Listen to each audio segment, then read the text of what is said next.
15 గ్రామస్తులందరూ కూడా ప్రభు యేసు నామములో మా హృదయపూర్వక వందనాలు తెలియజేస్తున్నాం.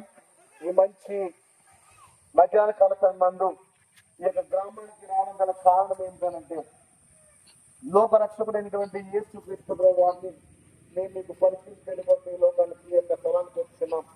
ప్రాముఖ్యంగా ఆయన 2000 సంవత్సరాల క్రితము మానవుడు ఉన్నటువంటి మన కొరకు మనం చేసినటువంటి పాపాల కొరకు ఆయన మన కొరకు తన ప్రాణాన్ని బలిగా ఇచ్చినాడు. ఆయన ప్రపంచంలో నడిబొడ్డులో ఆయన తన యొక్క ప్రాణాన్ని త్యాగం చేసి ఆయన మరణించి తిరిగి లేకపోయాడు. కనుక ఈ స్వార్థను మీకు తెలియజేస్తున్నాం. ఏమిటంటే ఆయన ద్వారా మాత్రమే రక్షణ ఉన్నటువంటి విషయాన్ని మీకు తెలియజేస్తున్నాం. ఆయన అన్నాడు, నేనే మార్గమును సత్యమును జీవమును నా ద్వారానే తప్ప తండ్రి యొద్దకు రారండి. కనుక మార్గమని జీవమని సత్యమని